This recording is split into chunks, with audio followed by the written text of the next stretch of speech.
त्या सीसीआयच्या जेनिंग मध्ये शेतकरी मोठ्या अपेक्षेने कापूस खरेदीसाठी त्या ठिकाणी जातो.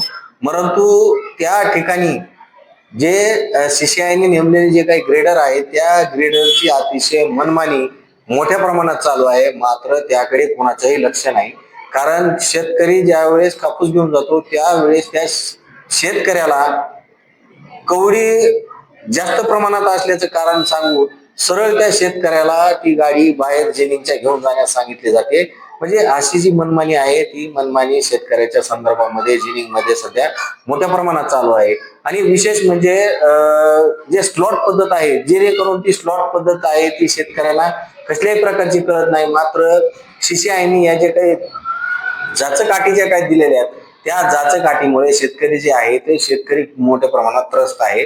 आणि विशेष म्हणजे शेतकऱ्याचं असणारा जो चांगला जरी माल असला तरी त्याला कुठल्या ना कुठल्या तरी मॉइश्चरचं कारण म्हणा किंवा कवडीचं कारण म्हणा असं म्हणून ते कापूस जो आहे तो त्याच्यामधला अर्धा कापूस खाली केला जातो आणि अर्धा कापूस या कवडीचा म्हणून तो परत पाठवला जातो.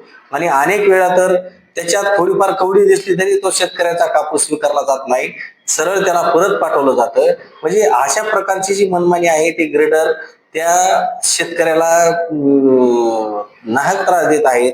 परंतु ही जी पद्धत आहे ती गेल्या काही दिवसापासून या बीड जिल्ह्यातील असणारे जे काही सीसीआयच्या जिनिंग आहेत त्या ठिकाणी मोठ्या प्रमाणात चालू आहे. त्या शेतकऱ्याला आर्थिक भुर्दंड सहन करावा लागतो. 2-2, 4-4 दिवस त्या ठिकाणी नंबर लागत नाही. जाणीवपूर्वक 5च्या आतमध्ये ते खरेदी बंद केली जाते, वजन काटा केला जात नाही. म्हणजे असे कारण सांगून त्या शेतकऱ्याची प्रचंड पिळवणूक चालू आहे. त्याला जर निकष लावणार असाल, नियम अटी लावणार असाल तर ह्याच्यामध्ये शेतकऱ्यासह त्या जिनिंगचा देखील मोठ्या प्रमाणात त्यांना देखील तोटा आहे. म्हणजे ही जी पद्धत आहे ती अतिशय चुकीची आहे. परंतु याचं गांभीर्य कसल्याही प्रकारचं कोणालाच राहिलेलं नाही. आणि अशा पद्धतीने हा जो मनमानी आहे तो प्रकार चालू असताना जर याच्याकडे कोणी गांभीर्याने लक्ष देणार नसेल तर मग शेतकऱ्याच्या नुकसानीला जबाबदार कोण? मग शेतकऱ्यांनी जे काही कापूस आहे कसाबसा अतिवृष्टी, एकतर शेतकऱ्याला कुठंतरी मोठ्या प्रमाणात अतिवृष्टी झाल्यानंतर कसाबसा कुठेतरी कापूस आला आणि तो चांगल्या पद्धतीचाच पाहिजे, पांढरा धोट पाहिजे, तो ओला नसायला पाहिजे, मॉइश्चर बाराच्या आतमध्येच आलं पाहिजे आणि त्याच्यात कसलीही कवडी नसायला पाहिजे. असे जे काही ज्या पद्धतीचे जे काही निकष त्या ठिकाणी लावलेले आहेत ते निकष कुठेतरी शिथिल केले पाहिजे. आणि दुसरी गोष्ट जे स्लॉट पद्धत आहे ती स्लॉट पद्धत आहे ती शेतकऱ्याला अजून समजलेलीच नाही. म्हणजे मग त्या शेतकऱ्यांनी नेमकं करायचं काय? मग हे जे अशा ज्या काही जाचकाठी जे काही सीसीआयने घालून दिलेले आहे त्या जाचकाठीमुळे शेतकरी आहे तो प्रचंड प्रमाणात त्रस्त आहे. आणि एकतर चांगल्या पद्धतीने कापसाला भाव लागत नाही, व्यापारी पिळवणूक करतात, शेतकऱ्याला सीसीआयने पिळवणूक करायची. मग या शेतकऱ्याला नेमकं वाली आहे का नाही कुणी असा प्रश्न या ठिकाणी निर्माण होतो. कारण हे गेल्या काही दिवसापासून हे सर्रास चालू आहे. काही ठिकाणी काही जिनिंगवर मात्र तशी पद्धत बघितली जात नाही, जास्त बारकाईने पाहिलं जात नाही, तोच कापूस तिकडे चांगल्या पद्धतीने घेतला जातो.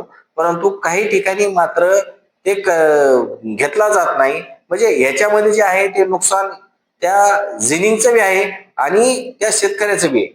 त्याच्यामुळे याच्याकडे जे आहे ते शासनाने गांभीर्याने लक्ष देणं गरजेचं आहे.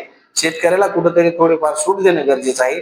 जर त्याच्यामध्ये जर थोडीफार कवडी असेल किंवा कापसाला मॉइश्चर थोडं जास्त लागत असेल तर त्याला देखील काहीतरी शासनाने तोडगा काढणं गरजेचं आहे. की जो काही भाव आहे त्याच्यामध्ये कुठेतरी थोडंफार का होईना समजा कमी जास्त करून त्याला शेतकऱ्याला ऍडजस्ट करणं गरजेचं आहे. कारण मोठ्या अपेक्षेने तो शेतकरी आहे, तो शेतकरी त्या जिनिंगवर कापूस घेऊन गेलेला असतो आणि त्या ठिकाणाहून त्या वाहनाचं जे भार आहे ते शेतकऱ्याच्या माती पडतं. आणि त्यानंतर मग तिथं गेल्यानंतर ग्रेडरने तो जो कापसाचा माल आहे तो तपासायचा, तो त्याच्यामध्ये कवडीच आहे, तो ओला आहे, 12पेक्षा जास्त मॉइश्चर लागतं, त्यामुळे आम्ही कापूस घेणार नाहीत.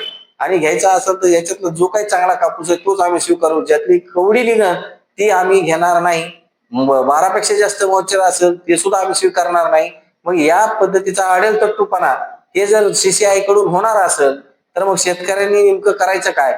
मग शेतकऱ्याला एकतर या नैसर्गिक संकटही त्याच्यावर ओढवलं जातंय आणि आता अशा पद्धतीचं हे सुलतानी संकट जर समजा शेतकऱ्यावर ओढवलं जाणार असेल तर मग शेतकऱ्याने नेमकं जगायचं कसं? एकीकडे शेतकऱ्याला राजा म्हणायचं आणि शेतकऱ्यामध्येच अशा खुट्ट्या ठोकायच्या, ही पद्धत जी आहे ती कुठेतरी बंद झाली पाहिजे. शेतकरी अगोदर त्रस्त आहे आणि अशा नंतर वेळेत देखील शेतकऱ्याला कुठल्याही प्रकारचा आधार न देता उलट शेतकऱ्याला जर जाणीवपूर्वक त्रास दिला जात असेल, अडवणूक केली जात असेल, तर नक्कीच शेतकऱ्यामध्ये उद्रेक होण्यास वेळ लागणार नाही.